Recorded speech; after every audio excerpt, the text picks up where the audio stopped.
Olá, boa tarde. Se no passado uma informação levava dias para chegar, hoje com a internet basta um clique. Tudo é instantâneo, porém nem tudo que aparece na tela do computador ou do celular é verdade. As notícias falsas se espalham como uma praga e a mídia passou a intensificar as estratégias para checar as informações.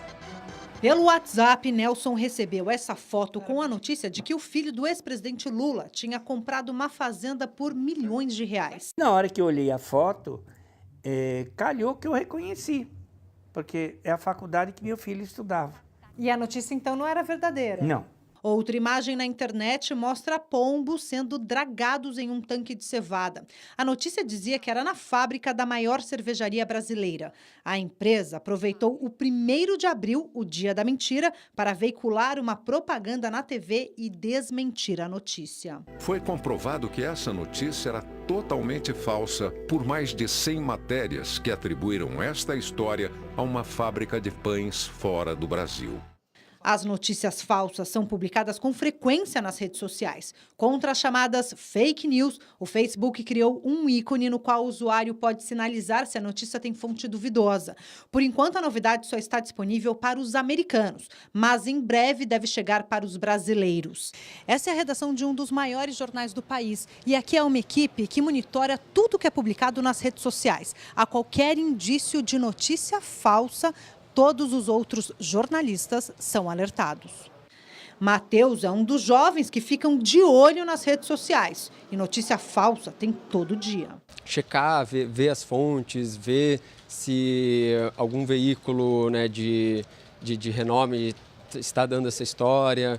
Com tanta informação verdadeira e falsa circulando pela internet, o jornal fez uma parceria com uma agência especializada em checar informações. E os políticos são os principais alvos da checagem. Toda vez que tem um discurso de um político, uma entrevista, uma declaração, um plano, a gente passa pelo filtro do fact-checking para ver os números fornecidos são verdadeiros, estão exagerados, estão corretos, os fatos são esses mesmos ou tem maquiagem. A redação que tem jornalistas profissionais hoje funciona como uma grande checagem de fatos, um grande filtro contra o noticiário falso. E para falar sobre as notícias falsas, recebemos Cristina Tardáguila, diretora da agência Lupa, é a primeira agência de checagem do Brasil. E também Maurício Pimentel, professor do curso TEC da ESPM. Você pode participar aqui da nossa conversa, mandando suas perguntas e também comentários. Pode ser pelo Facebook ou ainda pelo Twitter. Os endereços estão aí na sua tela. Professor, Cristina, obrigado pela presença hoje. Obrigado, gente. Aqui com a gente. Bom, nós percebemos aí que essa questão da disseminação de notícias falsas é a cada dia uma novidade, né? Como nós falamos no começo, parece uma praga mesmo e muitas vezes elas tomam uma dimensão, assim, um nível de importância tão grande quanto as notícias verídicas que vêm dos veículos tradicionais, não é? A verdade é que a internet empoderou demais a opinião, né? Hoje qualquer um tem milhares e milhares de pessoas na sua audiência. E aí qualquer informação, qualquer post, qualquer declaração que essa pessoa faça é potencial de alcançar muita gente, né? Se uma pessoa tem lá seus 400 amigos no Facebook, cada um deles tem em média 400, nós estamos falando de 160 mil pessoas, né, que estão ali em volta daquela opinião. E aí isso potencializa demais, né? Recentemente, Andresa e Pimentel, eu até apresentei, a gente estava num debate e uma ideia, um debate sobre a teoria da comunicação, que é emissor, receptor, mensagem, contexto, canal. E se você parar para pensar essa diminuição do canal, hoje qualquer um pode twittar. A última vez que eu olhei, por exemplo, a ex-presidente Dilma Rousseff tinha 4 milhões de seguidores. O deputado Jair Bolsonaro, vários milhares de seguidores. Então, puxando mais para o lado da política, por exemplo, qualquer um dessas pessoas pode escrever o que quiser, sem que haja esse filtro que antes, né, a grande imprensa fazia de escutar, fazer aquela burilada de dados e entregar para o leitor ou telespectador ou ouvinte uma informação já com uma certa curadoria. Isso acabou, né? Então, tem que ter outras ferramentas aí para fazer justamente esse combate de notícias. Pois é, aumentou essa facilidade de quem produz, né, as notícias e, por outro lado, de quem consome, né, porque tem um dado aqui que é da pesquisa Consumo de Notícias do brasileiro, 78% das pessoas se informam justamente pelas redes sociais. Então, quer dizer, aí a dimensão que isso pode tomar, não é, professor? E a multiplicidade de fontes, né? Quer dizer, na verdade, você tinha... Eu, quando era estudante, eu tinha 2, 3 jornais para ler e escolhia um deles. E assinava por um ano. Quer dizer, durante um ano eu estava condenado a ler aquele jornal. E isso não é mais verdade. Hoje eu passo... Na primeira hora do meu dia, eu passo por 4, 5 jornais, se não por 2 internacionais. E aí você vai olhando aquilo e, de fato, tomando um banho de informação, né? E a gente não pode esquecer da crise que passa a reputação também das fontes que eram tidas como confiáveis. Então, dada essa discussão toda política, essa polarização, a gente começa a dizer que o jornal A tem tendência de direita, o jornal B tem tendência de esquerda, e aí isso também tempera essa possibilidade de surgirem N fontes. Você tem uma certeza, assim, Andressa, que eu saio... Eu estou há quase 2 anos e meio fazendo fact-checking, que a verdade ela não é de ninguém. Ela está com alguém, mas no minuto seguinte ela pode estar com outra pessoa, né? Então, essa oscilação, ela tem que ser monitorada. Não existe um dono da verdade, não existe um mitômano, né? Um mentiroso, quanto mais 100% do tempo. É preciso a gente ter estratégias para observar quando é que aquela pessoa está falando a verdade, quando é que ela está falando a mentira e quando esse papel se inverte. As pessoas já estão aqui participando. O Franz Josef, ele diz que ele não compartilha nunca sem ler, que às vezes ele percebe que o título também não tem nada a ver com o conteúdo, né? Que, às vezes a pessoa também olha só para o título e já passa para frente. Conclui tudo. Né? Conclui tudo, né? O Alexandre Galvão também fala, é preciso ter tempo e paciência, né? E ir seguindo os links até perceber aí se a fonte é confiável ou não. Agora, o que leva as pessoas a divulgarem informações falsas? Essa pergunta é até fácil, Andresa, e ela é bem surpreendente. Recentemente, a Folha de São Paulo fez uma reportagem sobre Poços de Caldas. E aí você vai dizer, o que tem em Poços de Caldas? Pois existe um grupo, foi detectado, né? Um grupo de jovens que sabem fazer páginas, sites ou posts de internet com títulos super atraentes, super explosivos. E essas páginas, elas têm aquele mecanismo de distribuição de publicidade do Google, chama-se AdSense, que cada clique que você dá nessa página, eles ganham um centavozinho. Então, é o mesmo grupo fazendo páginas dentro do universo político, à esquerda e à direita, capturando o seu centavinho, o centavo dos banners de forma imediata. Simples assim, então. Esse é o motivo, é o grande motivo, então. Motivo é o maior. econômico, o primeiro motivo é o econômico. Então. Principal. E a Folha traz um número que são aproximadamente, eles calcularam, né, com a ajuda de especialistas, R$150 mil move esse grupo de Poços de Caldas em um mês. Então, vale muito a pena, né? Vale mais a pena, quiçá, fazer notícia falsa do que fazer notícia verdadeira. E qual é o preço disso, hein? O preço E qual é o estrago que pode acontecer? É o preço da dúvida. Então, você veja, por exemplo, no mundo acadêmico, a luta contínua pela citação e pelo uso de referências que sejam confiáveis. E aí, essa escolha entre usar ou não usar o meio digital. É claro que a gente tem que usar. Minha opinião é que o mundo acadêmico não vai sobreviver sem o mundo digital. Não faz mais sentido. Mas o cuidado tem que ser redobrado.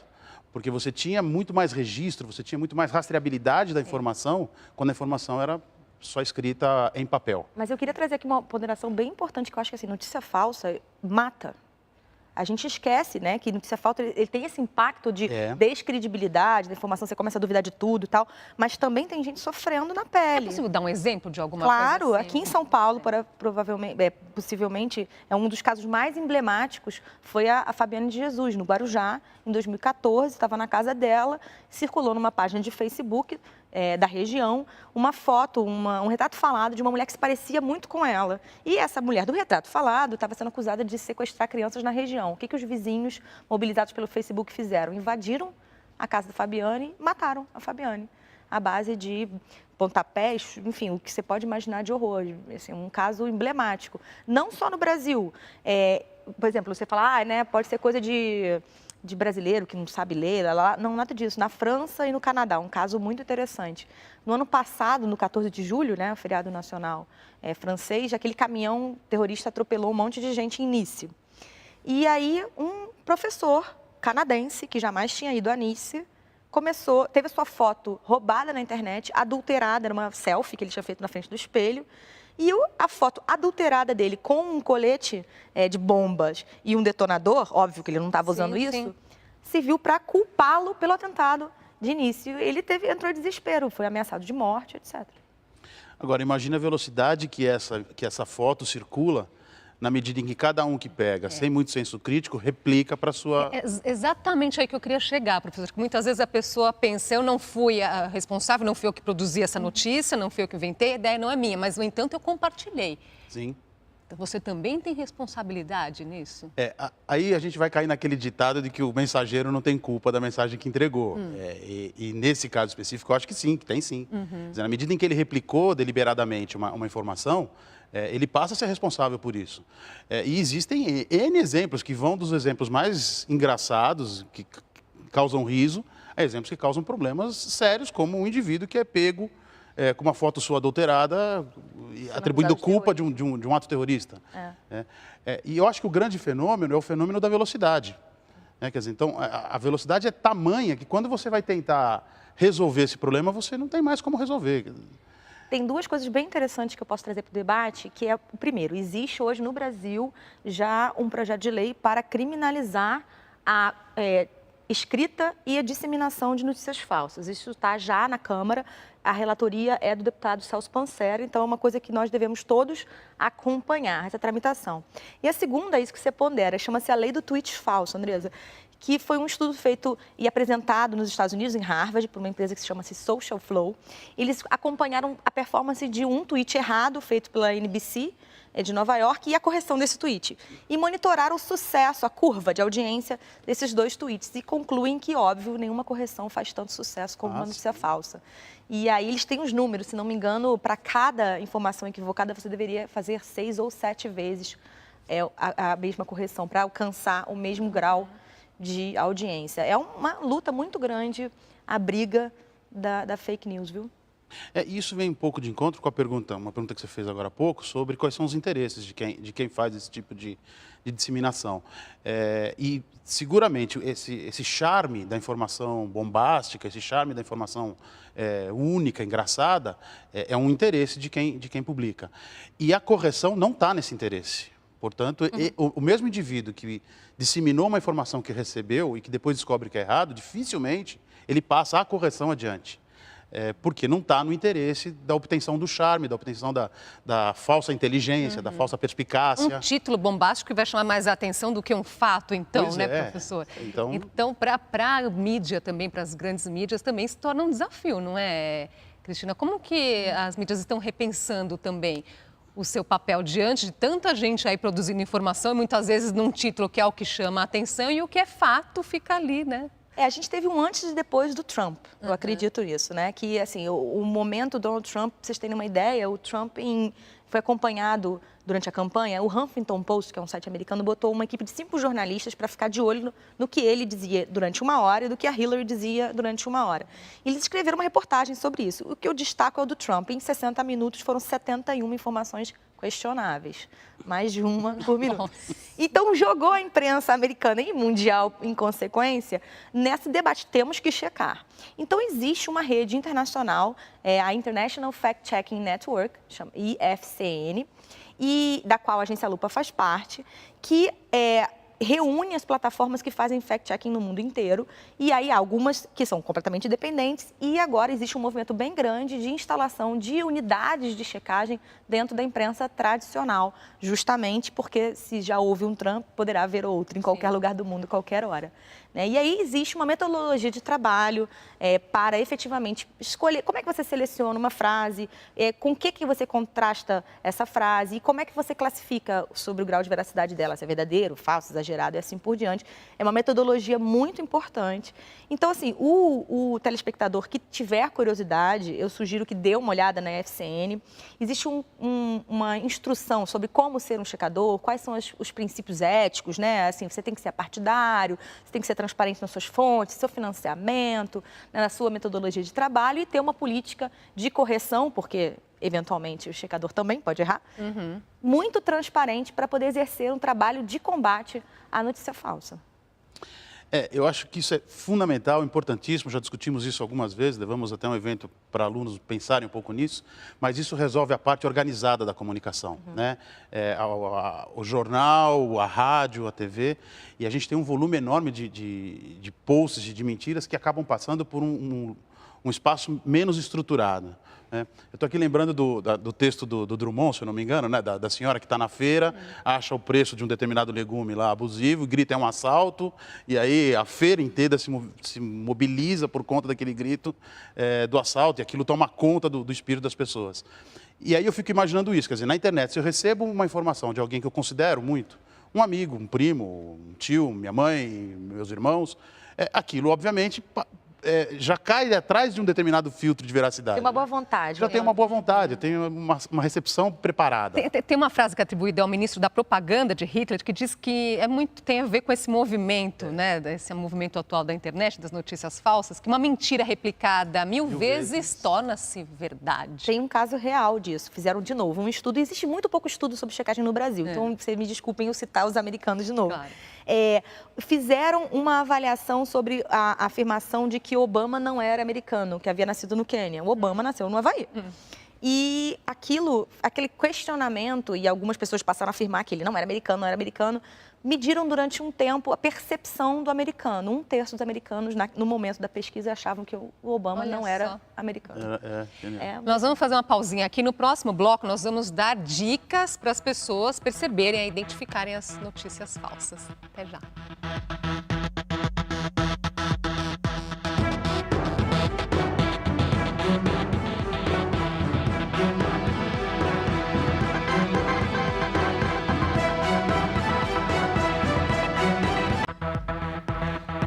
Já estamos de volta com o JC Debate. Hoje conversamos sobre as notícias falsas e como identificá-las. Com a gente, Cristina Tartaglia, diretora da agência Lupa, e Maurício Pimentel, professor do curso TEC da ESPM. Vamos voltar então com as dicas para ajudar as pessoas a identificarem? Nós colocamos aqui no telão só para facilitar a nossa conversa. Cadê? Bom, vamos ver se entra, mas eu vou passar então para... Entrou, muito bem. Vamos começar, então, pela essa primeira dica aí. Considere a fonte. Na verdade, você tem gente com reputação suficiente para fazer levantamento, pesquisa, os órgãos, as agências de notícia. Se não é exatamente uma notícia, é uma informação que pertence a um determinado grupo, que não é exatamente, sei lá, uma coisa pública, quem é que escreveu isso? Se ele tem base, conhecimento, se ele tem outros escritos, né? Se ele já fez isso outras vezes. Eu acho interessante chamar atenção também para uma coisa bem objetiva, a URL, que é o www. Tem muita gente que faz assim, www.bbcy.com.br, mas o Y aparece no Facebook. Se você achar que aquele link parece com o de uma página que você já conhece, mas tem alguma coisa estranha, acho melhor ignorar essa URL e o conteúdo que ela oferece. Você sabe que tem uma coisa interessante, na outra conversa que nós tivemos aqui, essa foi uma dica sobre segurança da informação, inclusive. Exato. Quer dizer, não se entra nessa URL, né? Não se entra. Ela já é falsa de nascimento. Se você achou que ela está estranha, URL estranha, nem entre. Não entre. Próxima ali, verifique o autor, Cristina. Pois é, isso é bem interessante. Isso é um dos critérios que a IFCN estabelece, né? Se você vai ler uma informação, ela é tendenciosa ou não. Se você vai ler uma informação produzida, por exemplo, pelo governo, dificilmente será uma informação crítica ao governo. Sim. E vice-versa. Então, leia com este olhar, sempre a informação que chega... Um olhar crítico sempre. Ao autor. O autor defenderia aquela posição em qualquer rodinha de bar?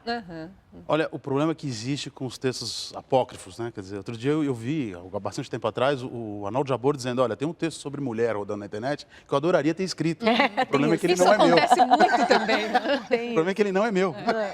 Tem isso. Quer dizer, é um negócio incrível isso, né? Mais uma ali, verifique a data. Essa eu tenho uma ótima história, vou puxar para mim essa dica. Tá. Andresa, a gente viveu um episódio real no Rio de Janeiro há umas 3, 4 semanas. O jornal O Dia fez uma reportagem sobre uma fila gigantesca que se formou num clube da zona norte da cidade. 4 horas da manhã, várias pessoas na fila. E o que ia acontecer naquele clube?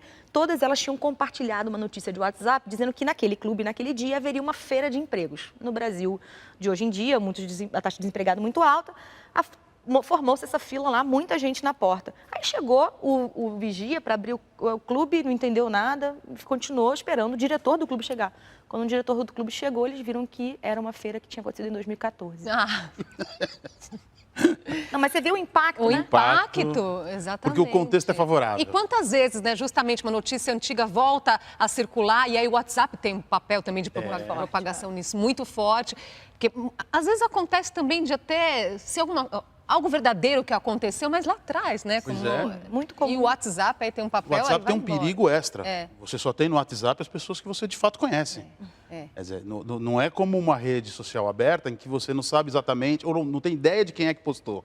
No teu WhatsApp só chega quem você autorizou. Tem uma das minhas dicas, não sei se está aqui, é que não acredite no seu WhatsApp antes do resto do mundo, né? E dificilmente uma bomba real, por exemplo, uma greve da PM de São Paulo, do Rio de Janeiro, dificilmente o seu tio vai saber antes da TV Globo ou do Jornal Folha de São Paulo ou do Estadão. Essa dica é importante. Não é possível, você dificilmente As terá uma mídias, os bomba. veículos tradicionais, se não está ali, não está, né? Não... É preciso tomar cuidado. É difícil realmente que alguma coisa desgraça aconteça sem que a grande imprensa saiba disso. Tem ali, verifique seus julgamentos. Eu acho isso bem interessante, quer dizer, que tem a ver com o peso aí das crenças pessoais, não é isso? A pessoa às vezes quer tanto acreditar naquilo ou aquilo tem a ver aí, né, com as suas crenças mesmo, que aí passa para frente porque... E a minha interpretação passa a ser motivação para jogar isso mais adiante, né? Para dar mais um pontapé para que essa falsa informação ainda role mais ainda.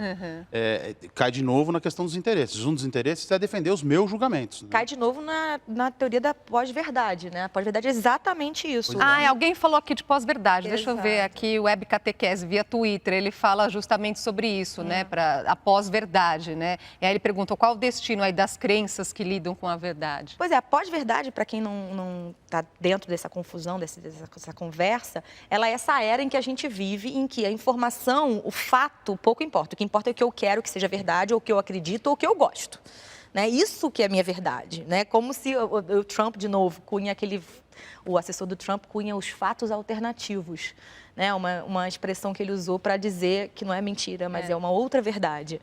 É disso que a gente fala, assim, verifique seus julgamentos. Né? Você, por exemplo, que gosta muito do heavy metal, qual é a chance de você curtir uma página do axé, né? E vice-versa? Então, tem que sair um pouco dessa bolha, ler coisas que não estão necessariamente de acordo com aquilo que você Exatamente, porque aí a gente acaba, as pessoas entrando numa bolha. Então, eu só participo dos grupos, só daqueles que me interessam, que têm a ver com aquilo que eu acredito, e a opinião contrária... Tá errada. Tá errada. A minha verdade absoluta, né? É errada, é pouco inteligente, né?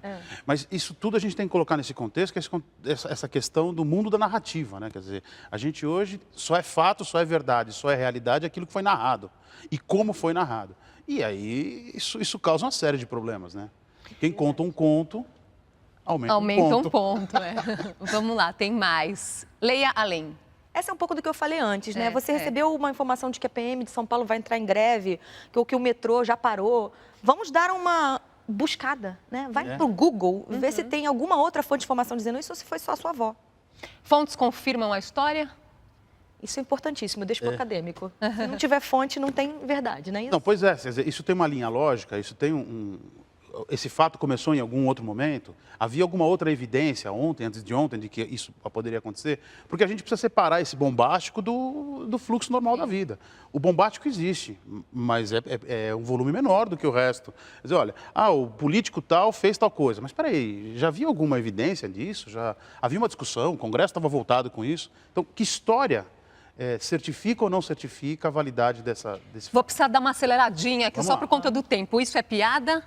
Isso aí é muito comum, né? Sensacionalista, Piauí Herald, né? As pessoas tendem a não entendem que é humor, humor fino, o limite entre o humor e o fake news, né? Fica de olho para não cair. Eu tenho dúvidas se não entendem ou se fazem de propósito. Quer dizer, dado que isso está publicado, isso interessa para o meu julgamento, eu uso. Eu tenho um pouco de dúvida cuidado com o humor. Cuidado com o humor. Não perca, mas cuidado. Sim. Consuma como humor. E por último, consulte especialistas. Na dúvida, pergunta para quem sabe, né? O clássico, a vida do jornalista é essa, né? Bom, tem um tempinho final, então, para um último recado. A Agência Lupa, como é que ela trabalha? Bom, a Agência Lupa É a primeira agência de fact-checking do Brasil. A gente trabalha como uma agência de notícias, faz uma verificação de fatos, dados, discursos e repassa para outros meios de comunicação. A Folha, como o Sérgio Dávila contou, é o nosso cliente, o CBN, a Revista Época e assim por diante. O trabalho é isso, a gente pega uma frase dita nesses últimos dias por políticos. Né, e Qual que é o destaque de hoje? Hoje, Temer. Nós checamos o discurso que o presidente fez ontem ao se defender, na verdade, atacar, de tarde, ao falar sobre a denúncia que ele foi alvo no Supremo, né? E aí tá lá, a gente pegou algumas frases, se não me engano, 5 ou 6 frases e classificamos como verdadeiras ou falsas. Fica o convite aqui para acessar o @AgênciaLupa. @AgênciaLupa. Exato. Professor, um último recado. Olha, eu insisto nessa questão do comportamento da verdade, né? Quer dizer, esse cuidado de não replicar. Receber a gente não tem controle, a gente vai receber de qualquer forma, mas o não replicar. E a questão ali do consultar o especialista, né? O tio da gente, né? O amigo, tal, não são o grupo de especialistas, não formam o grupo de especialistas. Então, é preciso ter, de fato, cuidado com a reputação dessa informação, de onde ela vem, para onde ela vai, e evitar problemas que são problemas sérios. Né? Ela contou o problema do Guarujá, mas existem tantos outros no jornalismo, num jornalismo sério, que errou e cometeu e causou muitos problemas. Acho que dá tempo de mais uma participação aqui. O André Ferreira, ele pergunta o que garante que essas agências que checam notícias não vão checar apenas as notícias que lhe interessam. Claro, para ser uma agência de fact-checking verificada pela FCN, foi preciso passar por uma auditoria externa e internacional que valida todos os 5 ingredientes, né? A transparência na fonte, transparência de financiamento, transparência de metodologia de trabalho, o apartidarismo e a transparência com relação à política de correção.